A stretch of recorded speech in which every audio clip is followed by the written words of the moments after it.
সুপ্রিয় দর্শক, স্বাগত সবাইকে আমাদের নিয়মিত টক শো। এই সময়ে আমি জহিরুল আলম আপনাদের সঙ্গে আছি। প্রিয় দর্শক, যানজট এবং জলজট এ নিয়ে রাজধানীবাসীর প্রতিদিনের জীবনযাপন প্রায় এটি ঢাকার রাজধানীর একটি প্রধান সমস্যা। এই দুটি বিষয়, যানজটের কারণে রাজধানীতে প্রতি বছর বাণিজ্যিক ক্ষতি হচ্ছে একটি হিসেবে 23,000 কোটি টাকা। একই কারণে প্রতিদিন নগরবাসীর 32 লাখ কর্মঘণ্টা নষ্ট হচ্ছে। এসব তথ্য আমরা বিভিন্ন সময় পেয়েছি। সর্বশেষ বিশ্ব ব্যাংকও বলেছে, বিশ্বের বসবাসযোগ্য শহরে মানুষের জীবনমান নিয়ে গেল বছরে 2016-তে ইকোনমিস্ট একটি জরিপ করেছিল, তাদের ইন্টেলিজেন্স ইউনিট। তারা বলেছে 140টি দেশের মধ্যে ঢাকার স্থানকে সেখানে হয়েছে 137তম। ঢাকা এই প্রতিযোগিতায় পেছনে ফেলতে পেরেছিল শুধু নাইজেরিয়াকে, নাইজেরিয়ার লাগোস শহর, এরপরে ছিল ত্রিপোলি এবং সিরিয়ার দামেস্ক। ঢাকার অবকাঠামোকে যে কোনো শহরের চেয়ে খারাপ হিসেবে বিশ্বের বিভিন্ন জরিপে বলা হয়েছে এবং বলা হচ্ছেও। আমাদের এই প্রিয় ঢাকা সম্পর্কে নানা কথা বলা হচ্ছে, আধুনিকায়ন করা চেষ্টা চলছে, তিলোত্তমা ঢাকা করা হবে বলে প্রতিশ্রুতি আছে। কিন্তু এই ঢাকাকে নিয়ে এসব মন্তব্য বা এসব মূল্যায়ন কারোই হয়তো ভালো লাগবে না, কিন্তু এই বাস্তবতা। কারণ আমরা ঢাকাকে একটি বাসযোগ্য শহর হিসেবে দেখতে চাই। সমস্যা নিয়ে আমরা প্রতিদিনই আলোচনা করছি, কিন্তু আসলে মানুষের দুর্ভোগ কোনো কমছে কিনা, কোনো কিছু লাঘব হচ্ছে কিনা আলাপ করব দুজন অতিথির সঙ্গে। শুরুতে পরিচিত হব। রয়েছেন স্থপতি মোবাশ্বের হোসেন, নগর বিশ্লেষক এবং সাবেক সভাপতি ইনস্টিটিউট অফ আর্কিটেক্টস বাংলাদেশ। স্বাগত আপনাকে। রয়েছেন যারা মারুফ হোসেন, সদস্য সচিব পরিবহন বিষয়ক কমিটি বাংলাদেশ পরিবেশ আন্দোলন বাপা। যারা Maruf Hossain work for better Bangladesh ট্রাস্টের প্রোগ্রাম ম্যানেজার হিসেবে কাজ করছেন। স্বাগত আপনাদের দুজনকে। মোবাশ্বের ভাই, সবসময় এ নিয়ে আলোচনা হচ্ছে যানজট নিয়ে। একটা স্টোরি দেখে আসি, আজকের অবস্থাও একটু দেখে আসি, তারপরে আলাপ করছি। কখনো মাঝারি, আবার থেমে থেমে ঝিরিঝিরি বৃষ্টি। গত 3 দিনে এভাবে বৃষ্টির কারণে ব্যাহত হচ্ছে নগরবাসীর স্বাভাবিক জীবনযাত্রা। রাজধানীর গুরুত্বপূর্ণ বেশ কিছু সড়কের বেহাল দশা থাকায় অল্প বৃষ্টিতেই বেশিরভাগ রাস্তায় পানি জমে থাকছে। খানাখন্দে স্বাভাবিকভাবে যান চলাচল করতে পারছে না। এছাড়া বৃষ্টির কারণে ট্রাফিক ব্যবস্থা ব্যাহত হওয়ায় তীব্র যানজটের সৃষ্টি হয়েছে। ফলে যার পর নাই দুর্ভোগ পোহাচ্ছেন কর্মব্যস্ত মানুষ। প্রচুর তো জাম, খালি জাম হয় না। ট্রাফিক সিগন্যাল ঠিক থাকতেছে না, কারণ দেখা যাচ্ছে আমাদের বিশেষ করে বাংলা মোটর সিগনালে, তারপরে এই মোজাকের সিগন্যালটা অনেকক্ষণ বসে থাকতে হয়। রোডের অবস্থা খুব খারাপ, ঠিক আছে। রোডের কারণের জন্য অনেকটা আমাদের ব্যাঘাত ঘটতেছে। রাস্তা নিচু, পানি বেড়ে যায়, অনেক সময় রিক্সা আটকে যাচ্ছে বা গাড়ি আটকে যাচ্ছে। এই জন্য আমরা আমাদের সাধ্যমতো চেষ্টা করতেছি। যান সংকটের কারণে শিক্ষার্থী ও অফিসগামী মানুষ সময় মতো কর্মস্থলে পৌঁছতে পারেননি। তাদের যেতে হয়েছে পায়ে হেঁটে অথবা বৃষ্টি মাথায় নিয়ে। পরীক্ষা তো শুরু হয়ে যেতে তাড়াতাড়ি জন্য যাইতেছি, রাস্তায় পানি একদম জমে আছে, কোনো রিক্সা পাইতেছি না, অফিসে ঠিক মতো যাওয়া যাচ্ছে না। হ্যাঁ, তারপরে মানে গরিব মানুষ খেতে পারছে না। পরীক্ষা হলে যাইতে পারবো না, কি শীত সময় এখন জানি না। বৈরী আবহাওয়া থাকায় সবচেয়ে বিপাকে পড়েছেন খেটে খাওয়া মানুষজন। রাস্তার বেহাল অবস্থার পাশাপাশি বৃষ্টির কারণে দৈনন্দিন উপার্জন তুলে আনাটা প্রায় অসম্ভব হয়ে পড়েছে তাদের। এই ভাঙ্গা টাঙ্গা রাস্তাঘাট, এগুলো পানি গাতা টাতা কিছু দেওয়া যায় না, এলে গাতা মাথা চাকা টাকা পুরে ভাঙ্গে যায়। যে অবস্থা, সারাদিনে অ্যাক্টিভ মারতে মারতে সারাদিন শেষ। 12 ঘন্টা কালকে অ্যাক্টিভ আপ ডাউন করছি। বৃষ্টিতে ভিজতে হয়, বৃষ্টিতে ভিজে মাত্র পানির লিগে মারতে পারি না, রাস্তাঘাট সব জায়গায় ভাঙ্গা। নগরবাসী বলছেন, যানজট নিরসনে পয় নিষ্কাশন ব্যবস্থার উন্নয়ন সহ রাস্তার সংস্কার করা না হলে দুর্ভোগ কমবে না তাদের। অনুষ্ঠান শুরু করার আগে আপনি ফেসবুক স্ট্যাটাস সম্পর্কে বলছিলেন, আপনি এটা দিয়ে শুরু করেন। কি স্ট্যাটাস দিয়েছেন বা আপনি? একটা জিনিস যেটা চিটাগাং এবং ঢাকায় যেভাবে জলজট হচ্ছে, জলজটের কারণ ব্যাখ্যা করতে যেই আমি এই কথাটা বলেছি যে একটি কাজ করা যেতে পারে যদি আমরা সমাধান করতে নাই পারি বা সমাধান করতে না চাই। এবং আমি খুব জোরের সাথে বলতে চাই, এগুলির সমাধান কিন্তু 1 থেকে 2 বছরের ভিতরে একেবারে বিরাটভাবে করা সম্ভব। একেবারে বাংলাদেশের মানুষকে দিয়েই করা সম্ভব। আমরা সমাধান করছি না। তা আমি মনের দুঃখে বলেছি যে বর্ষাকালটা এই রাস্তাগুলিকে খাল হিসাবে ডিক্লেয়ার করা হোক এবং এখানে কোনো মোটরযান ব্যবহার করা যাবে না, শুধুমাত্র নৌকা ব্যবহার করা যাবে। অর্থাৎ বর্ষাকালে নৌকার জন্যই রাস্তা ব্যবহার করা হোক এবং শীতকালে শুধুমাত্র মোটরযান ব্যবহার করার অনুমতি দেওয়া। মনের দুঃখেই বলেছি এবং অবস্থা দেখে আমার মনের দুঃখ এখন কারো ব্যবসার কারণও হতে পারে, চাইলেই এটাকে পাশ টাস করায় নিয়ে এই কাজটি শুরু করে দিতে পারে। এবং তারপরে বলেছি প্রত্যেকের পরিবারে একটি করে নৌকা সংগ্রহ করার ব্যবস্থা করেন, শুকনার সময় যখন আমরা যানজট করেছি, আসুন আমরা এখন নৌকার জট করি বর্ষাকালে। এর তো বিকল্প বললে পরেও কেউ শুনছে না। এখন প্রশ্ন আপনার সাথে আমি আলাপ করতে চাই যে এই যে দুরবস্থা, এই দুরবস্থাটা কি সমাধান করার কোনো রাস্তা নাই? প্রথমে হচ্ছে এই দুরবস্থা আমরা নিজে করেছি একেবারে সম্পূর্ণভাবে, সরকার জনগণ সম্মিলিতভাবে। এবং সমাধানের ছোট্ট একটি রাস্তা যদি আপনাকে বলি, আপনার কাছে অদ্ভুত লাগবে। এই রাস্তার পানিগুলি কোথা থেকে আসে? রাস্তাতে যে পরিমাণ বৃষ্টি হয় সেই পানিতে তো প্লাবিত হয় না, তাহলে প্লাবিত হয় কোথার থেকে? এই যে মানুষজনের বাড়ি ঘরের ছাদে যে পানিটা পড়ছে, বস্তির চালে যে পানিটা পড়ছে, সেই পানি রাস্তায় চলে আসছে। ড্রেনগুলি ওভারফ্লো করছে, ড্রেনের মধ্যে দুই প্রতিষ্ঠানের ঝগড়া চলছে, কার ড্রেন দিয়ে পানি যাবে আর কার ড্রেন দিয়ে যাবে না, এগুলি নিয়ে আলোচনা হচ্ছে। আমরা যদি এই পানি রিসাইক্লিং করতে পারতাম, এই পানি রেন ওয়াটার হারভেস্টিং, অর্থাৎ সৃষ্টিকর্তা আমাদেরকে ডিস্টিল ওয়াটার দিয়েছে, সেই পানিকে যদি আমরা ধরে রাখতে পারতাম, তাহলে কিন্তু রাস্তায় আপনার পানি যেত না। এখন আসা যাক, এই যে একটু প্রশ্ন এসেছে যে অসম্ভব কষ্ট, যানজট কিন্তু স্থায়ী। বর্ষাতে এর সাথে যানজটের সাথে আরেকটি জলজট অ্যাড হয়েছে। মনে করেন বৃষ্টি নাই, তাতে কি গাড়ি একটুখানি বেশি জোরে চলতো? প্রশ্নটা হচ্ছে, আপনাকে একটা তথ্য আমরা দেখছি যে ওই মানুষের হাঁটার গতি ঘন্টায় 5 কিলোমিটার। আমি ওইখানে আসতেছিলাম না, আপনাকে ওইটা খুব সুন্দর বলি যে দেখেন, আমরা আরেক দিক থেকে কিন্তু ঢাকাতে ভাগ্যবান। সেটি হচ্ছে যে কোনো সেন্টার থেকে, ঢাকা শহরের সেন্টার থেকে নতুন সেন্টার যদি সোনারগাঁ ধরি, 3 থেকে 4 কিলোমিটারের ভিতরে আমার সমস্ত প্রতিষ্ঠান রয়ে গেছে। বাংলাদেশে রাস্তার বদলে এই যে তথাকথিত গাড়িতে আমরা 4 থেকে 5% লোক চলি। 4 থেকে 5%-এর জন্য আমার সরকার ব্যয় করলেন কত মিলিয়ন টাকা। খালি ফ্লাইওভারগুলির হিসাব করে দেখেন, যেখানে মানুষ পাবেন না, যায় মোবাশ্বের সাহেব গাড়ি নিয়ে আরামে যায় কিছুক্ষণ। ফ্লাইওভারের জট, সেটাও তো না, ফ্লাইওভারের জট আবার কিন্তু অন্যরকম। যেরকম আপনার একটা 1 ইঞ্চি পানির পাইপ আছে, মাঝখানে কেটে আপনি ওখানে 10 ইঞ্চি পানির পাইপ লাগিয়েই ডিক্লেয়ার করে দিলেন জলজট, কি বলে, যানজট আমি দূর করে ফেলেছি। এটা কি কোনোদিন সম্ভব? এই মাথাতেও 1 ইঞ্চি পাইপ, ওই মাথাতেও 1 ইঞ্চি পাইপ, মাঝখানে 10 ইঞ্চি দিলে আপনি কোথায় পানি স্ট্রোক করবে? এগুলি তো অদ্ভুত। এই অ্যানালাইসিস গুলো আমাদের নেতারা কেমন করে নেয়? আমি ছোট্ট একটু কথা বলে নি, ওইটা ওর কাছেই দেবো যে আমার এই 60% পায়ে হাঁটা মানুষগুলার জন্য তো তাহলে রাস্তা, আমরা যদি পার্সেন্টেজ অনুযায়ী রাস্তা ভাগ করি, তাহলে পায়ে হাঁটা লোকের জন্য যদি সুন্দর ফুটপাত করে দিতে পারতাম, আজকে জলজটেও মানুষ নিশ্চিন্ত মনে মাথায় ছাতি দিয়ে তার কর্মস্থলে যেতে পারতো। আমি কি সেটা করতে পেরেছি? কেন করি নাই? এই প্রশ্নের উত্তর আমাকে দিতে হবে। না, আমরা পেতে চাই। আপনি শুধু অবশ্যই প্রশ্নের উত্তর খুঁজতে হবে আমাদের, সবগুলো প্রশ্নের উত্তর আছে। আপনি একটা সুন্দর কমেন্ট করেছেন যে এটা তো স্ট্রোক হয়ে যাবে। অ্যাকচুয়ালি হচ্ছে তো তাই, বা হার্ট অ্যারেস্ট করবে, তাই না? আর্টারি গুলো ব্লক হয়ে যাচ্ছে, এবং এটা তো প্রতিটা রাস্তায়। এর তো আর কোনো কোনো সপ্তাহে কোনোদিন বাকি নাই, শুক্র শনিবারও বাকি না। একটু যদি বর্ণনা করেন। ধন্যবাদ। এটা একটা হলো প্রতিবেদনটা দেখলাম, এটা মানে কিরকম ভয়াবহ, বিশেষ করে তাদের জন্য যারা দিন আনে দিন খায়। একটা লোক বলছিল যে 12 ঘন্টা তার একটা ট্রিপ, অর্থাৎ তার সারা দিনে যে রোজগারটা হয়তো তার বাসায় যে খাওয়া দাওয়া সেটাই হবে না হয়তো সবাইকে নিয়ে। এবং একটা রাজধানী শহর, সেই শহরটা যত সচল হবে, সেখানে অর্থনৈতিক কর্মকাণ্ড তত বেশি বেগবান হবে, দেশটা কিন্তু আরো উন্নতির পথে যাবে। কিন্তু উল্টো হচ্ছে, আমাদের রাজধানীটা কিন্তু অচল হয়ে গেছে, আমরা জানি। এবং সেইটার কারণে আমরা প্রতিদিন, আপনি বর্ণনা করেছেন কি পরিমাণ আমাদের আর্থিক 32 লাখ কর্মঘন্টা নষ্ট হচ্ছে, এবং সেটা সব শ্রেণী পেশার মানুষেরই। এবং আমরা এই কথাটাই বলতে চাই যে যদি সমাধান করতে হয়, সবার জন্য চিন্তা করতে হবে।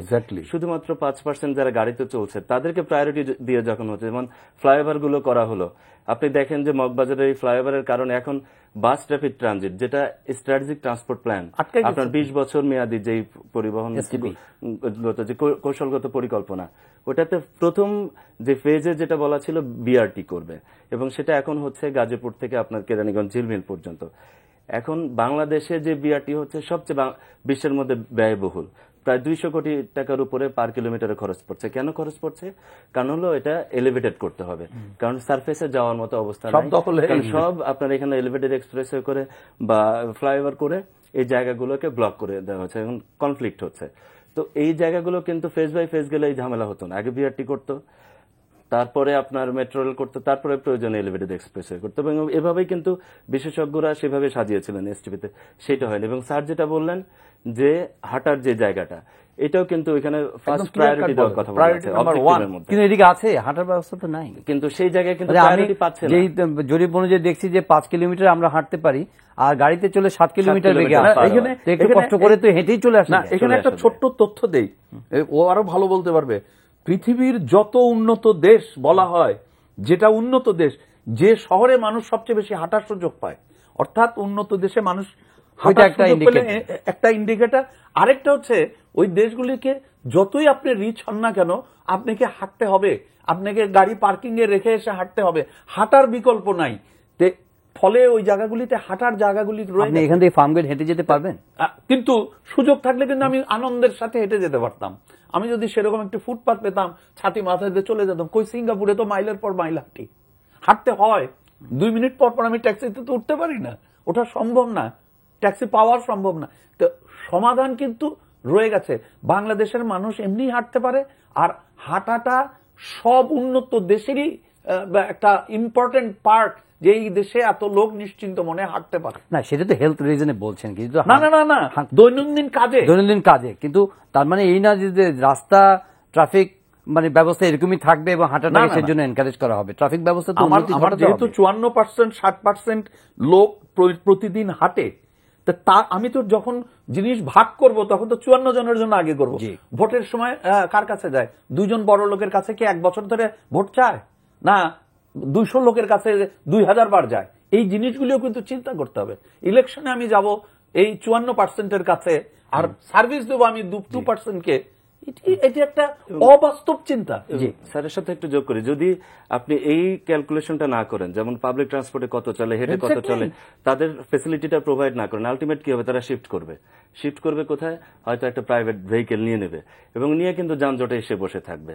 তো সেই জায়গায় প্রথমে প্রায়োরিটি হচ্ছে গণপরিবহনের উন্নয়ন করা, এবং জাতীয় সমন্বিত পরিবহন নীতিমালা 2013 এখানে কিন্তু সুস্পষ্টভাবে বলা আছে, ব্যক্তিগত গাড়িকে নিয়ন্ত্রণ করার জন্য গণপরিবহনকে ঢেলে সাজানো হবে। একটা আপডেট কি আমরা আলোচনা করতে পারি কিনা, যে উত্তরের মেয়র একটা উদ্যোগ নিয়েছিলেন, যদিও এটা ওনার এখতিয়ারের মধ্যে নয়, তারপরে উনি পরিবহন মালিকদের সঙ্গে বলে, যেমন সর্বশেষ উনি উনি বলেছেন যে তারা একমত হয়েছেন যে 4000 পর্যায়ক্রমে 4000 বাস নামবে এবং 4-5টা কোম্পানি করে দেওয়া হবে। এত 7টা কোম্পানি ফাইনাল হয়েছে, 7টা কোম্পানি। কারণ এটা আমাদের স্থপতিদের পক্ষ থেকে মেয়র সাহেবকে মেয়র হওয়ার আগ থেকেই 2 মেয়রের কাছে আমরা অঙ্ক কষে বুঝিয়েছিলাম। আপনি যদি একটা ছবি আপনার এখানে দেখলেই দেখবেন যে 500 প্রাইভেট কার দাঁড়িয়ে আছে।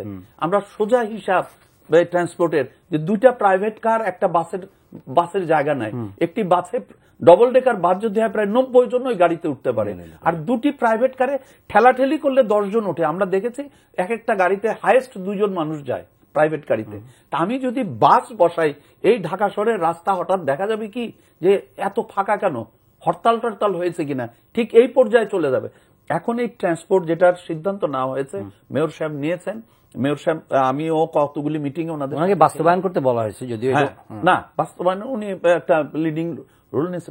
আমি কিন্তু আপনার মাধ্যমে আজকে এই তথ্যটি জানিয়ে রাখি, এই 7টি কোম্পানিকে বাস কেনার জন্য অর্থ দেওয়া হবে অল্প সুদে। এখানে সিদ্ধান্ত নিতে হবে, এক্স্যাক্টলি মডেল এবং ব্র্যান্ড মেনশন করে দিতে হবে। একজন এক গাড়ি কিনলো 1 কোটি টাকা দিয়ে, সেম ক্যাপাসিটির আরেকজন গাড়ি কিনলো 50 লাখ টাকা দিয়ে, তাহলে কিন্তু শুরুতে এই দুজনের ভিতরে লাগবে একটা ইউনিফর্মিটি থাকবে। ঝগড়াটা কিভাবে লাগবে? 50 লাখ টাকা দিয়ে সে 10 টাকা প্রফিট পায়, আমি 1 কোটি টাকা ইনভেস্ট করে 10 টাকা প্রফিট পাই, then there will be conflict. এই জন্য আগেই সিদ্ধান্ত নিতে হবে কোন ব্র্যান্ড, কতটা সিট, কোন ধরনের, কোন কোম্পানির। এইগুলি যদি আগেই সিদ্ধান্ত না নেওয়া হয়, আমি অন্তত আজকে মিটিং এ যেগুলি শুনেছি, এটা মনে হচ্ছে যে লোকজনের হাতে টাকা দিয়ে দেওয়া হবে। তা যেন না হয়, কোম্পানিগুলিকে টাকা দেওয়া হয়, তাদের শেয়ার হোল্ডাররা গাড়ির মালিকানা হবে। এটা তো একটা অপশন, এবং এটা কবে বাস্তবায়ন হবে, কবে 4000 বাস আসবে, কবে তারা এক হবে, কোম্পানি ফর্ম হবে, তারপরে কিন্তু অন্য যেসব আপনি সমন্বয়ের কথা বলছেন, সেই জায়গার মধ্যে তো একটা মেজারেবলি একটা মানে কি বলে যে এক ধরনের ফ্রাস্ট্রেটিং একটা পারফরমেন্স আমরা দেখতে পাচ্ছি, এবং no sign of easing traffic congestions in the city. Right, এটা কিন্তু মানে উন্নত বিশ্বে উন্নত শহরগুলোতে এইভাবেই হয়। এবং কুরিটিবাতে প্রথমে বিআরটি চালু হয়েছে, ব্রাজিলের শহর, এবং ওইখানে কিন্তু এই পদ্ধতিতেই আপনার ওই বাসগুলো চলে কোম্পানির আন্ডারে এবং সেখানে শেয়ার হোল্ডাররা এরকম আছে। এবং আমাদের এখানেও কিন্তু ঢাকা পরিবহন সমন্বয় কর্তৃপক্ষ তারাও চেষ্টা করছে অনেক সময় ধরে বাস রুট ফ্র্যাঞ্চাইজের বিষয়টা নিয়ে। কাউকে একজনকে লিড নিতে হবে এবং আমরা মনে করি যে আনিসুল হক সাহেব এটা নিয়েছেন, এটা খুবই ভালো। তবে তার পাশাপাশি সমন্বয়টা দরকার। যেমন এখানে দক্ষিণের মেয়র রয়েছেন, কারণ দক্ষিণের মেয়র আমি পত্রিকা দেখলাম যে ওনাকে এই আলোচনার মধ্যে রাখা হয়। শহরটা কিন্তু এটা দুইবার আমি বলেছি, আমি দুই মেয়রকে উল্লেখ করে একটি কথা বলেছি, ইন্টারাপ্ট করছি, যে মাননীয় মেয়র আনিসুল হক সাহেবকেও বলেছি, ওনাকেও বলেছি যে আপনি আপনার এলাকার মশা তাড়ালেন, আরেক মেয়র সাহেব 1 মাস পরে যদি মশা তাড়ায় এই মশা ওখানে মাইগ্রেট তাহলে কি মশার কাছে কি কোনো সিল আছে? ইনি আনিসুল হকের মশা আর ইনি অমুকের মশা, কতগুলি কাজ একসঙ্গে করার বিকল্প নাই। ঢাকা এক, এবং কিছু কিছু কাজ আমার ঢাকার বাইরের যে সিটি কর্পোরেশন আছে তাদেরকেও সম্পৃক্ত করতে হবে। যদি সত্যিকার অর্থের সঠিক ব্যবহার আমি করতে চাই, তাহলে কিন্তু অনেক ফাস্ট এই প্রবলেম সলভ করা যাবে। আরেকটি তথ্য আপনার এখানে জানানো দরকার, যেটি অনেকেই ওভারলুক করে যায়, সেটি হচ্ছে এই দুই মেয়রের এলাকায় কয়েকটি এলাকা রয়েছে যেখানে মেয়রদের প্রবেশ অধিকার নাই, যেরকম বিডিআর এর এলাকা, ক্যান্টনমেন্ট এলাকা, এয়ারপোর্ট এলাকা। এরা স্বয়ং সম্পূর্ণ, এনাদেরকেও সাথে নিতে হবে এই কাজটিকে সমাধান করার জন্য। না হলে আমি মশা তাড়ালাম, ওনারা যদি প্রোগ্রাম 1 মাস 2 মাস পরে করে আমরা কিন্তু সেটার বেনিফিট পাবো না। এটা কিন্তু সবসময় আমাদেরকে খেয়াল রাখতে হবে। এই উদ্যোগের সঙ্গে আরেকটা যে কথাগুলো যোগ করার আমার 2-3টা পয়েন্ট। একটা হচ্ছে ব্যক্তিগত গাড়িটাকে নিয়ন্ত্রণের জন্য এখনই আমাদেরকে পদক্ষেপ নিতে হবে। আর বাস সার্ভিসের ক্ষেত্রে যে বিশৃঙ্খলা ছিল, এটার মাধ্যমে সেখানে কিছুটা শৃঙ্খলা আসতে পারত। অর্থাৎ একটা রুটের মধ্যে 4-5টা কোম্পানি, ওদের মধ্যে কম্পিটিশন হয়, আঁকাবাঁকা করে রাখে, দেখা যায় যে পেছনে অনেক বড় আপনার আটকায় যাত্রী নেওয়ার জন্য। সেটা হয়তো দূর হবে, কিন্তু এই 4000 বাস যদি এইরকম রোডের মধ্যে নামিয়ে দেওয়া হয় তাহলে আরো ভয়াবহ অবস্থা, বরং রাস্তা কাটাকাটি যদি বন্ধ না করেন, তারপরে অন্য গাড়িগুলো যদি না কমানো হয় বা বাসের জন্য ডেডিকেটেড লেন না করা হয়, তাহলে কিন্তু এখানে বেনিফিট, হাঁটার রাস্তা না করা হয়, মোটর বাইকারদের জন্য তো আপনার একটা আলাদা। এবং বাস স্টেশনে কিভাবে আসবে একটা যাত্রী? তো বাস স্টেশনে আসতে হবে, বাস স্টেশনে নেমে তাকে যেতে হবে। এই যে ইন্টিগ্রেশনের যে ব্যাপারগুলো, এগুলো যদি না দেখে শুধুমাত্র বাস কিনে এনে এখানে নামানো হয়, এটা কোনো সমাধান। সুন্দর একটা কথা বলেছে যে ইন্ট্রিগিটি, এই যে আমাদের ওয়াটার ট্যাক্সি করা হলো না, জিনিসটা খুব সুন্দর করা হয়েছিল। ওয়াটার ট্যাক্সি থেকে নেমে আপনি কি পায়ে হেঁটে বাড়িতে যাবেন? ওখানে বাস পৃথিবীর সব জায়গায় একটার সাথে আরেকটা লিঙ্ক। ওই ওয়াটার ট্যাক্সিটা এসে দাঁড়ানোর সাথে সাথে দেখা যাবে যেখানে বাস দাঁড়িয়ে আছে। লিঙ্কেজটা আপনাকে ওইভাবে করতে হবে। আপনি স্টেশনে যাবেন, বাসে করে স্টেশনে গেলেন, একদিন পরে যদি ট্রেন আসে তাহলে আপনার এই বাস সার্ভিস ট্রেন সার্ভিস দুটাই ফেল করবে। হোয়ারেজ এই জিনিসটাকে একটা সিস্টেমের মধ্যে আনতে হবে। আমাদের এখানে একজন আরেকজনকে ব্যাহত করার জন্য চেষ্টা করে। আমি একটি সিম্পল কথা, যেমন ছোট্ট ময়মনসিংহ থেকে প্রতিদিন ট্রেনে করে ঢাকায় অফিস করা সম্ভব। আমার কাছে যে তথ্য আছে, ট্রেনে করে আসা শুরু হয়েছিল, এরপরে বাস মালিকরা আন্দোলন করে সেই ট্রেন, না আমি তো দেখলাম যে গফরগাঁ থেকে ভোরে আপনি 5টা 5:30 রওনা হলে 7:30টার সময় ঢাকায় এসে আপনি চলে আসেন। সেখানে কি করা হলো, ময়মনসিংহ থেকে চলে আসতে আমার কাছে যে তথ্য পৌঁছালো, এটা যদি সত্যি হয় তবে খুবই দুঃখজনক। বাস মালিকরা ট্রেনকে বাধ্য করেছে রাত 4টার সময় যেন ঢাকায় রওনা দেয়, যাতে ট্রেনে কোনো প্যাসেঞ্জার না আসে। তাহলে আপনাকে বাসে আসতে হবে। এই যে একটার সাথে আরেকটা লিঙ্কেজ করা, এইটার বিকল্প তো কোনো কিছু নাই। এবং দেখেন পৃথিবীতে কোথাও দেখাতে পারবেন যে বাসের চামড়া নাই, মাংস নাই, হাড্ডি নাই, এবং বাসে বাসে মারামারি করছে। এবং ও যে সুন্দর কথাটা বললো যে 4000 বাস, বা আপনিও বললেন, এটার পদ্ধতিটাও কিন্তু সিদ্ধান্ত নিতে হবে। যেরকম একটা সিদ্ধান্ত হবে 4000 বাস কিন্তু 1 সপ্তাহের মধ্যে আসবে না। আমি কি করতে পারি? এক্সিস্টিং মালিকরাই তো মালিক হবে, তাদের এই ভাঙ্গাচোরা বাসগুলিকে নিয়ে আমি কোম্পানি বানিয়ে ফেললাম, 7টা রং দিয়ে ফেললাম, তারপরে এখান থেকে 10টা বাস উঠবে, নতুন 10টা বাস নামবে। আপনি তো 1 মাসের জন্য সারা দেশের বাস সার্ভিসকেও বন্ধ করতে পারবেন। সো এই পলিসিগুলি আমি মনে করি মাননীয় মেয়র সাহেবের নেওয়া উচিত, with the help of professional body. না, আপনি মাননীয় মেয়রকে শুধু একটা কাজের জন্য হয়তো এই আলোচনার মধ্যে আসছে, but he is not solely responsible for everything. ওনার এত বেশি আশাবাদ ব্যক্ত করা মানে হচ্ছে যে সমস্যাটাকে আমরা ওভারলুক করছি। না, তা তো বটেই। ওভারঅল আমাদের যে সামগ্রিক যে ব্যবস্থা, ইন্টিগ্রেটেড যে ব্যবস্থা, সেটার কোনো উন্নতি, সেটার কোনো অগ্রগতি আপনি দেখেন কিনা? না, সেটা তো আসলে সময় সাপেক্ষ ব্যাপার, এবং সেখানে আসলে যেটা বললেন যে এককভাবে কেউ এটা করা সম্ভব না, এবং যতগুলো এখানে সংশ্লিষ্ট বা অংশীজন রয়েছে, অংশীদার প্রতিষ্ঠান রয়েছে, তাদেরকে একসঙ্গে করে আলোচনার ভিত্তিতে এবং গাইডলাইনগুলো কিন্তু রয়েছে, সেগুলো যদি অনুসরণ করা হয়, বহু পয়সা খরচ করে সেগুলো বানানো হয়েছে, কিন্তু সেগুলো শেলফে রয়ে গেল।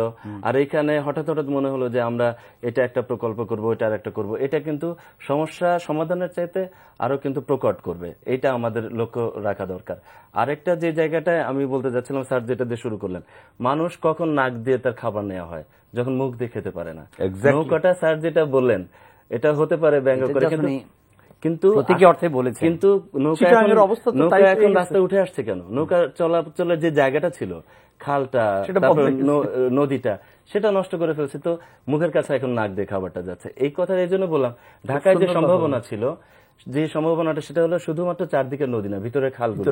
আজকে আপনার পাশে দেখেন, সোনারগাঁ হোটেলের পেছন থেকে যদি চিন্তা করি, আমরা ওদিকে বাড়িধারা এবং বনানী, এই খালগুলোতে যদি নৌ যাতায়াত ব্যবস্থা, 4টা নৌকা নেমেছে, কখনোই খালি থাকে না এবং খুব সুন্দর যাতায়াত করছে অনেকে। এটা যদি ফ্রিকোয়েন্টলি চলতো, আপনি মনে করেন গুলশান 1 নম্বর থেকে, বাড়িধারা থেকে, বনানী থেকে লোকজন 20-25 মিনিটে সোনারগাঁ হোটেলের পেছনে এসে নামতো, বাংলা মোটর, শাহবাগ, সোনারগাঁ হোটেলের পিছনে কিভাবে আসবে? এখানে আসা সম্ভব, শুধু কিছু ব্রিজ আছে, এখানে আমাদের হস্তক্ষেপ করতে হবে। রেলের ব্রিজ আছে, তারপরে গুলশানের ওইদিকে কিছু, কোনো কানেকশন নাই এখনো, কানেকশন করা সম্ভব, কারণ অলরেডি ওয়াটার আমরা দেখেছি কত ছোট এবং নিচু নৌকা ওইখান দিয়ে 80 জন 100 জন যাত্রী নিয়ে নিচু করে চলে যাচ্ছে। এটা রোড ট্রান্সপোর্টের উপর যেই চাপটা, এটা একদিকে যেমন সমাধান হতো, খাল এরকম ভাবে যদি আমরা চিন্তা করতে পারতাম। খাল নষ্ট হয়ে যাচ্ছে কেন? কারণ আমরা ভাবছি এটার কোনো আমার রিটার্ন নাই, এটা থেকে কোনো বেনিফিট নাই, বন্ধ হয়ে যাচ্ছে। কিন্তু যদি ট্রান্সপোর্ট একটা ওইভাবে প্রোভাইড করা যেত, এটা একটা আমরা সমাধানের পথ হিসেবে চিন্তা করতাম, ওটাকে আমরা সংরক্ষণ। মহসিন ভাই, জাস্ট আপনার গাট ফিলিং কথা জিজ্ঞেস করি, আপনার এই লাইফ টাইমে তো আপনি এই নিয়ে অনেক আলোচনা করেছেন, কিন্তু আসলে কি কোনো কাজ, যখন আপনার খারাপ লাগে না? না, কষ্ট লাগে, কিন্তু আমি আবার কোনো ডেভেলপমেন্ট তো দেখছেন না, ডেভেলপমেন্ট কিছু হচ্ছে। যেরকম এই যে আমরা 54টা প্রতিষ্ঠানের নিজেদের মধ্যে যুদ্ধ, এই যুদ্ধটা বলতে বলতে একটা জায়গায় এসছে, মাননীয় প্রধানমন্ত্রী একটি কাজ করেছেন, 2 মেয়রকে এখন 2টা কমিটি তৈরি করার ক্ষমতা দিয়েছেন। 2 মেয়র, যেটার কারণে এই গত কয়দিন আগে আনিসুল হক সাহেব যে মিটিংটি করলেন, প্রায় 5 ঘন্টা একটানা মিটিং চলেছে, যেখানে 3 জন মন্ত্রী 5 ঘন্টার মতন বসেছিলেন, যেটা রেয়ার ঘটনা। সব সেক্রেটারি ছিলেন, ওয়াসার লোকজন ছিলেন, এবং ওইখানে 2টি বিরাট সিদ্ধান্ত হয়ে গেছে অলরেডি। যেমন খালগুলি ওয়াসার হাতে ছিল, এই খালগুলিকে হস্তান্তর করতে হবে ইমিডিয়েটলি 2 সিটি কর্পোরেশনের কাছে। আমরা আবার সেখানে হস্তান্তর তো করলে ফেললেই হবে না, আমরা কিন্তু সেখানে বলেছি বিশেষজ্ঞ নিয়ে এই খালগুলি যে পারপাসে ব্যবহার হবে সেগুলির জন্য ম্যান পাওয়ার ইত্যাদি ইত্যাদি সব। আরেকটি খুব ইন্টারেস্টিং জিনিস হয়েছে, যে দুঃখের কথা আমি বলছিলাম, যে বৃষ্টির পানি সবার ছাদে পড়ে, আমরা ছাদের পানি রাস্তায় দিই। এখন ওইখানে works minister on the spot সিদ্ধান্ত নিলেন, আমরা আশা করি কয়েকদিনের ভিতরে প্রজ্ঞাপন হবে, নতুন যত বাড়ি প্ল্যান পাশের জন্য যাবে তাদেরকে রেন ওয়াটার হারভেস্টিং এর প্রভিশন রাখতে হবে। জনাব মোবাশ্বের হোসেন, আমরা জলজট যানজটে নিয়ে আলাপ করছি, টেকনিক্যালি এটার ভালো মন্দ অগ্রগতি এগুলো নিয়ে আলাপ, কিন্তু এটা কি একটু ফ্রাস্ট্রেটিং না যে এই আমাদের ইকোনমিক যে লস কথা বলা হচ্ছে, এগুলো আমরা কতটা গুরুত্বের সঙ্গে নিচ্ছি? এই প্রতি মাসে প্রায় 250 কোটি টাকা লস হয়ে যাচ্ছে, প্রতিদিন আমাদের 32 লাখ কর্মঘণ্টা নষ্ট হয়ে যাচ্ছে। আমাদের পলিসি মেকাররা কি বিষয়টা ওইভাবে ভাবেন না, বা তাদের মধ্যে কি কোনো নাড়া দেয় না বিষয়টা? একটা জাতি হিসেবে আমরা এটা কতখানি পিছিয়ে যাচ্ছি, এবং এসব জরিপে তো আমাদের গর্ব করার মতো কোনো বিষয় না, যদিও ঢাকাকে নিয়ে আমরা দারুণভাবে গর্ব করতে চাই। গর্ব করার মতনই কিন্তু ঢাকা, এটাও কিন্তু আমাদের সবার মনে রাখতে হবে। আমি প্রতিদিন একটি কথা বলছি, কোরআনের পাতা খুললে পারে দেখা যায় আল্লাহ তাআলা বেহেশত বলেই বলছে, ওই যে যার নিচে যে নদী প্রবাহিত হয়েছে। আমার জানা মতে একটি মাত্র রাজধানী পৃথিবীতে আছে, যে রাজধানীর চারপাশ দিয়ে 4টি সুইট ওয়াটারের নদী রয়েছে, যেটা জান্নাত বা বেহেশত বলতে যা বোঝায় তার সমপর্যায়ে। অর্থাৎ সৃষ্টিকর্তা আল্লাহ আমাদেরকে এই ঢাকা শহরকে বেহেশত বানানোর মতন সমস্ত ফেসিলিটিস দিয়ে রেখেছেন। আমার আপনার কথায় খালি এটাই আমি মাঝে মাঝে বলি, মাঝে মাঝে খুব দুঃখ হয়, সৃষ্টিকর্তা কি বানানোর গলায় মুক্তার মালা দিয়েছেন, এই দুঃখটা আমি পাই। কিন্তু সমাধান করার রাস্তা কিন্তু রয়েছে। যেমন ধরেন, এত বছর ধরে আপনার সবচেয়ে দুঃখজনক যে ঘটনাটা হয়েছে, মেয়রদের হাতে কোনো ক্ষমতা দেওয়া হয় নাই একেবারেই। এটা একটা ভালো কথা বলেছেন। এটা সবসময় আলোচনা হয়, ওনারা বলে, আপনারা বলেন, আমরাও বলি যে 54-55 সংগঠন, তাদের মধ্যে কোনো সমন্বয় নেই। এবং এটা কিন্তু এই যে কয়েকদিন আগে এই আপনার সমন্বিত যে কি বলে যে পরিবহন ব্যবস্থা করার কথা ভাবা হচ্ছে, এখানে তো পত্রিকায় দেখলাম যে দক্ষিণে মেয়র এর সঙ্গে ওনাদের মধ্যেই তো সমন্বয়ের অভাব। এটার একটা প্রশ্ন, এই প্রশ্নটা ওই দিন আলোচনার ভিতরে আমাকে যখন কথা বলার সুযোগ দেওয়া হলো মন্ত্রী মহোদয়ের কথার আগ মুহূর্তে, আমি তখন শুরুতেই বললাম যে ঢাকা শহর একটি পূর্ণাঙ্গ একটি শহর, এবং কিছু কিছু ক্ষেত্রে ঢাকার পাশের যে সিটি কর্পোরেশন আছে তাদেরকে নিয়ে যদি আমি কাজ না করি আমার কাজটি অসম্পূর্ণ থেকে যাবে, আমার ভালো কাজটির সুফল আমি পাবো না। যেরকম আমার এলাকার পাশে যদি একটি খাদ থাকে, আমি যদি ওইখানে সুন্দর করেও বানাই, যে কোনো সময় আমার এই খাদে কিন্তু আমার পোষণটুক, আমার সুন্দর আম গাছটি ভেঙে পড়ে যেতে পারে। তার মানে তাকে নিয়ে আমাকে কাজ করতে হবে।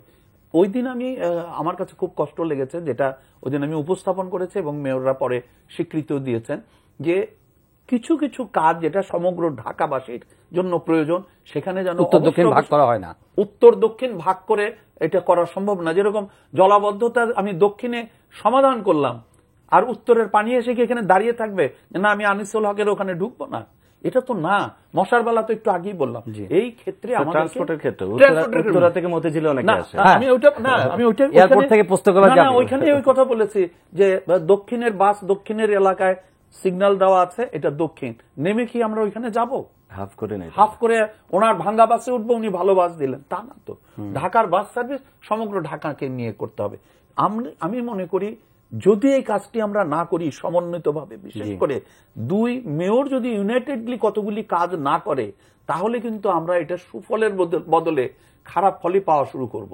আচ্ছা, এমনি নগর উন্নয়ন, নগর পরিকল্পনার ক্ষেত্রে একদম ডিসক্রিমিনেশন দেখেন কিনা কোনো?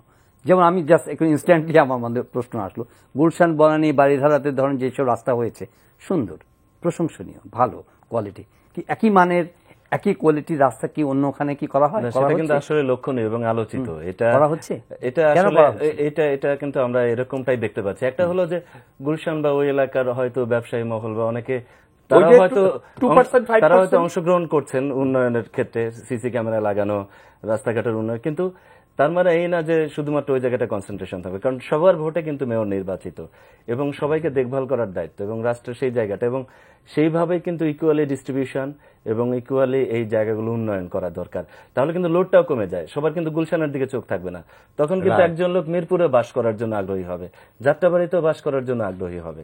নাহলে একটা জায়গায় যখন আপনি এরকম ভাবে উন্নয়ন করতে থাকবেন সবার ঝোঁকটা ওদিকেই থাকবে। তো এটাও কিন্তু খেয়াল রাখা। এই প্রশ্নটার উত্তরে আমাকে যদি প্রশ্ন করেন যে মহসিন সাহেব আপনি কি করতেন, আমি কিন্তু শুরুতেই ওই যে 52 থেকে 60% লোকের রাস্তাগুলি আগে ফিনিশ করতাম, কারণ তারা পায়ে হাঁটে, তারা রিক্সায় চলে, আর আমার গুলশান বাড়িধারার মানুষ গাড়িতে চলে, একটু ঝাঁকি বেশি হবে। এক বছর পরে ওই রাস্তাগুলি, ফুটপাথগুলি আমি করতে পারতাম। ট্রাফিক সিস্টেম সম্পর্কে একটু বলেন। আপনি দেখি যে ফ্লাইওভারের গোড়ার মধ্যে গাড়ি থামিয়ে প্যাসেঞ্জার উঠানো নামানো হচ্ছে, তারপরে ওখানে চলাচল করা হচ্ছে। আপনার এয়ারপোর্ট রোডে যদি আপনি দেখেন ইদানিং, দেখবেন যে একেবারে যেখানে হাই স্পিডে গাড়ি চলছে সেখানে কিন্তু হঠাৎ করে দেখা যায় যে তারা বাস বে বানিয়ে ফেলেছে, সেখানে বাস থেমে যাচ্ছে, এবং এটা চলাচলের জন্য তো সাংঘাতিক রকমের ঝুঁকি তৈরি। এটার আমার ছোট্ট একটা স্টাডি আছে, আপনাকে অদ্ভুত একটা তথ্য দেব। এই যে গাড়িগুলি, বাসগুলি যে চলে, ম্যাক্সিমাম মালিক ড্রাইভারের সাথে একটা কন্ট্রাক্ট করে, এতটার থেকে এতটা পর্যন্ত চালাবা, তোমাকে এত টাকা দিতে হবে, নাহলে আগামীকাল থেকে তোমাকে চালাতে দেবো না। অর্থাৎ 1 passenger is a gold for a driver. তাহলে ঘটনাটা কি হয়, আমরা দাঁড়িয়ে দাঁড়িয়ে ডাটা কালেক্ট করে যে জিনিস দেখেছি, রাস্তার যে কোনো জায়গায়, একেবারে হাইওয়ের মাঝখানে, ঢাকা শহরের এয়ারপোর্ট রোডে মাঝখানেও যদি আপনি হাত দেখান তাহলে আপনাকে তুলে নেবে। কিন্তু এইখানেই শেষ না, অদ্ভুত তথ্যটি আমরা পেয়েছি পরে। কিন্তু ওই লোকটি যদি নামতে চায়, কারণ তুলে নেওয়া মানে তার 10 টাকা 20 টাকা 30 টাকা হয়, ওই লোকটি যদি নামতে চায় 99% বাস না থামিয়ে তাকে ধাক্কা দিয়ে নামিয়ে দেয়, কারণ থামা মানেই তার লস। এই তথ্যটা, এইটা যদি আপনি বন্ধ করতে চান, অনেক মর্মান্তিক মৃত্যুর ঘটনা ঘটেছে, আপনার এখানেই ঘটেছে, বিরাট ঘটনা ঘটেছে। এইটার সমাধানই হলো ওই যে রুট ফ্র্যাঞ্চাইজ।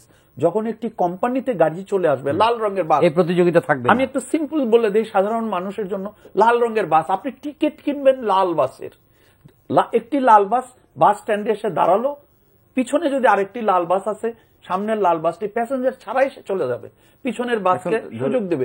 দিনের শেষে স্যারের সঙ্গে একটা বিষয়, যে আলোচনাগুলো ওনারা করেন, প্রতিনিয়ত আলোচনা হচ্ছে, কিন্তু এগুলোর ইমপ্লিমেন্টেশন করার জন্য কারা এবং কে, প্রতিষ্ঠানের সক্ষমতা এবং ওইখানে আসলে দক্ষ লোকবল আছে কিনা, এটা কিন্তু দেখার বিষয়। এবং সেটা কিন্তু আমাদের তৈরি করতে হবে আস্তে আস্তে। যেটা বলা হলো যে সিটি কর্পোরেশন আইনে, সেখানে কিন্তু তফসিলে অনেকগুলো কাজ বলে দেওয়া আছে কর্পোরেশনে, কিন্তু সেই কাজগুলো করার জন্য প্রকৃত মানুষ নাই। সেই কাজগুলো করার জন্য যে লোকবল দরকার, সেটা তো একটা প্রক্রিয়ার মধ্যে যেতে হবে, যে তাদেরকে সে ক্যাপাবল করা, তাদেরকে ট্রেনিং এর মধ্যে আনা, বা প্রতিষ্ঠান থেকে ওই ধরনের লোকগুলোকে রিক্রুট করা, সেই কাজগুলো কিন্তু হচ্ছে না। তো সেগুলো আমাদের যেতে হবে যদি আমরা শহরকে আসলে সাজাতে চাই। আর অনেক আইডিয়া আসছে, যেমন একটা বলি, এটা আমাদের যানজটে আমাদের বাচ্চারা বলে পরীক্ষা দিতে যাচ্ছে, ও টেনশনে আছে। এখন এই যে একটা প্রাইমারি লেভেলের একটা স্টুডেন্টকে যেতে হচ্ছে 2-3 ঘন্টা পাড়ি দিয়ে, মাধ্যমিক স্তরের স্টুডেন্টকে যেতে হচ্ছে, অ্যামাউন্ট অফ মেন্টাল স্ট্রেস থাকার কথা, তার বাড়ির কাছে, তার কমিউনিটির মধ্যে থাকার কথা, যে 10 মিনিট ওয়াকিং ডিস্টেন্স এটা হবে এবং সে হেঁটেই যাবে। এবং বাইরে ওয়ার্ল্ডে এখন তাই করা হচ্ছে। কানাডাতে আপনি এক মহল্লার বাচ্চা আরেক মহল্লায় পড়বে না, টোকিওতে পড়বে না। নগর বিশ্লেষক হিসেবে মনে হয় কি যে এই শহরকে আবার অর্গানাইজ করা অবশ্যই না, এখন তো আছে এটা, আমাদের স্কুলগুলো কিন্তু এইভাবে আছে, শুধুমাত্র সেই জায়গায় একটু রিশেপ করা। হয়তো সমমানের স্কুলগুলো নাই এখন, সেইগুলোকে ওইভাবে যদি, এখানে কি কতগুলো মানুষ, কিছু অবকাঠামো, এগুলো কিন্তু এক্সিস্ট করতেছে, জাস্ট ওইখানে একটু নজর দেয়া সরকারের, রিঅ্যারেঞ্জ করলে পারি। কতগুলি, যেরকম একটি বট গাছ হয়ে গেলে বট গাছ থেকে তোলা কঠিন হয়, কিন্তু এই যে স্কুল, এই যে স্কুলের ভবন, এগুলি কিন্তু আমরা চাইলে রিসাপল করতে পারি। আমি একটা ছোট্ট ইতিহাস দেই। আমাদেরকে হিসাবটা করতে হবে এইভাবে যে ঢাকা শহরেই আমি মানুষকে নিয়ে আসবো। আমরা কিন্তু সব সময় আলাপ করছি ঢাকাতে প্রচন্ড লোকের চাপ ইত্যাদি। একটি কথা আপনাকে খেয়াল রাখতে হবে, প্রচন্ড ভাবে ঢাকা শুধুমাত্র, আমি শব্দটা কিন্তু আবারও বলছি, শুধুমাত্র ঢাকার উন্নতি যত বেশি হবে, ঢাকা ধ্বংসের মুখে তত প্রচন্ড গতিতে যাবে। কারণ ঝাঁকে ঝাঁকে মানুষ চারদিক থেকে চলে আসবে।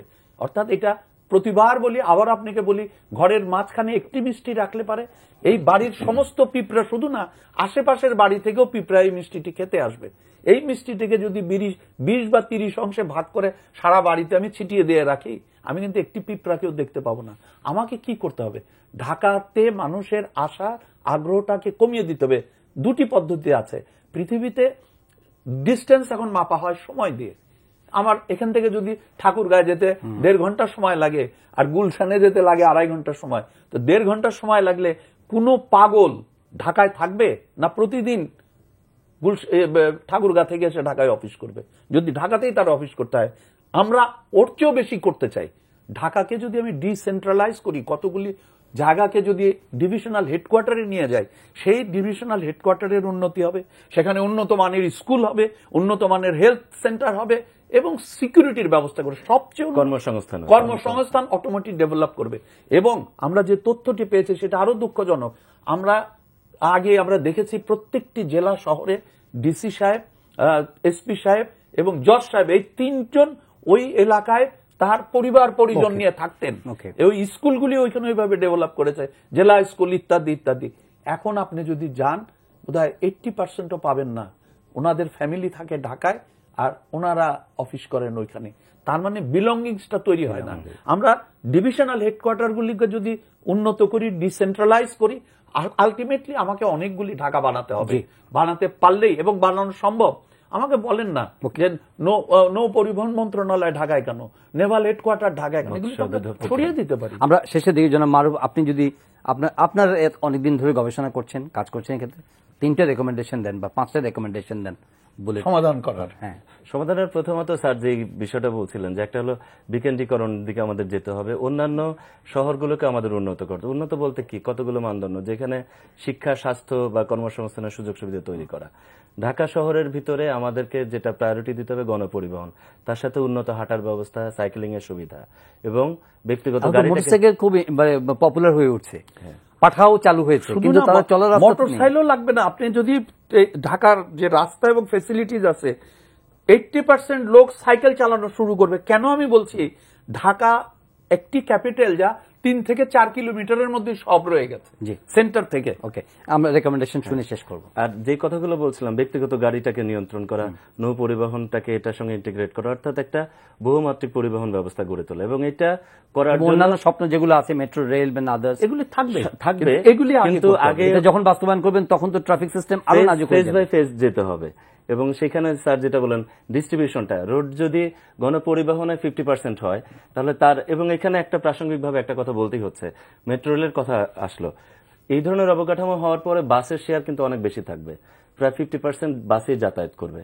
এবং আমাদের একটা সুবিধা হলো বাস কালচারটা আছে, যেটা বাইরের দেশে নতুন করে বাস ইন্ট্রোডিউস করে প্রাইভেট গাড়ি থেকে নেওয়ার ক্ষেত্রে ওটা একটা কঠিন চ্যালেঞ্জের কাজ, কিন্তু আমাদের কিন্তু প্রাইভেট গাড়ির মালিকও তো বাসে যাচ্ছে এবং যাবে। Very interesting. তো এই জায়গাগুলো করার জন্য সর্বশেষ আমার রিকমেন্ডেশন সেটা হলো যে একটা দক্ষ একটা ওইরকম প্রতিষ্ঠান গড়ে তোলা এবং প্রাতিষ্ঠানিকীকরণের দিকে long term immediate solution, immediate signalling ব্যবস্থা বা এগুলো সম্পর্কে ইমিডিয়েট কন্টিনজেন্সি কি করা যায়, ইমিডিয়েটলি যেটা করা যায়, আজকে সাফারিং উন্নত করে দেওয়া হোক, ড্রেনেজটা যদি সুবিধা হয় বা ড্রেনেজ ব্যবস্থা যদি ভালো হয়, পানি জমার সাথে কিন্তু এটার যানজটের সম্পর্ক, পানি যখন রাস্তায় জমে থাকছে গাড়ি স্লো হয়ে যাচ্ছে। সুতরাং ড্রেনেজ সিস্টেমটা উন্নত করা ইমিডিয়েটলি, ফুটপাথটা সুন্দর করে দেওয়া। স্যার যেটা বলেন, যানবাহনের জন্য ওয়েট করবে না মানুষ, ছাতা নিয়ে রেইনকোট নিয়ে সব চলে যাবে, যেটা বাইরে হয়তো বরফের মধ্যে মানুষ হেঁটে যাচ্ছে, এরকমই হবে। আর উন্নত গণপরিবহন, এটাই উন্নত গণপরিবহন। আসলে এটাই হলো সবচেয়ে সহজ। এবং আমি যেটা মনে করি, যেরকম যানজট এবং ট্রাফিক কনজেশনের কথা আপনি বললেন, যেই মুহূর্তে ঢাকা শহরের 500 প্রাইভেট কার উঠে ওইখানে 100টা বা 100টাও না বোধহয় 50টা বাস ওই সার্ভিস দিতে পারবে, তখন ঢাকা শহরের চেহারা তো আপনার বদলিয়ে যাবে। এই যে সহজ ব্যবস্থাপনা, শুধুমাত্র ইন্টিগ্রেটেড, সব সময় কিন্তু আমাকে খেয়াল রাখতে হবে রিকশা ব্যবস্থাপনা কি করা যায়। রিকশা পৃথিবীর আমাদের পার্শ্ববর্তী তারা সেন্টার মেন রোডের মুখ পর্যন্ত আসবে, ইন্টারনালি সব জায়গায় চলবে। আমরা কতগুলি রাস্তাকে বা ধরেই নেব বাস এবং পায়ে হাঁটার জন্য, মূলত বাস, নো আদার ট্রান্সপোর্ট দরকার নাই তো। প্রাইভেট কার আপনি চালু করার পারমিশন দিলেও তারা চলবে না, কারণ কোয়ালিটি বাস থাকলে পারে মানুষ প্রাইভেট কার ব্যবহার করবে ছুটির দিনে ফ্যামিলি নিয়ে যাওয়া আসার জন্য, তেল খরচ করে গ্যাস খরচ করবে না। আপনাকে বরং স্যারের সঙ্গে একটু যোগ করে একটা কাজও কিন্তু করা হচ্ছে সারা ওয়ার্ল্ডে, যে গাড়িটাকে ডিসকারেজ করার দিকে একদিকে যেমন উন্নত গণপরিবহন, গাড়ির উপরে নানা ধরনের রেস্ট্রিকশন দেওয়া হচ্ছে, পার্কিং চার্জ বাড়ায় দেওয়া হচ্ছে, তারপরে সেন্টারে আসলে পারে এক্সট্রা চার্জ দিতে হচ্ছে, অনেক কিছু করা হচ্ছে। আর পরিবহন সেক্টরের কি বলবো, এটাকে অনেকে মাফিয়া বলছেন যে ওদের নৈরাজ্য, তারা ট্রেনের টাইমিং পর্যন্ত তারা যদি ডিটারমিন করে, কোম্পানিতে যদি চলে যেতে পারেন, আমরা হিসাব দিয়ে দেখে, আমি আপনার একটা হিসাবে সোজা কথা বলি, এই টাকা তো সব ফরেন কারেন্সি, তেল পোড়ার টাকা। আমার মাঝে মাঝে মনে হয় সরকার ডিক্লেয়ার করে দিলেই পারে যে কোনো কনজাকশন নাই, কাউকে সব বিনা পয়সা আমি বাস সার্ভিস দেবো। এবং অলরেডি সিঙ্গাপুরে কিন্তু এই ঘটনা ঘটে গেছে। NUH এলাকা, বিরাট এলাকা, এখানে বাসে উঠবেন আপনাকে কোনো পয়সা দিতে হবে না, ফুললি এয়ার কন্ডিশন বাস, ওই এলাকায় আপনি ঘুরছেন, প্রায় 15-20 মাইল এলাকা নিয়ে ঘুরছেন, একটি পয়সা আপনাকে দিতে হবে না, পরিবার পরিজন সহ ব্যাগ সহ উঠবেন আর নামবেন।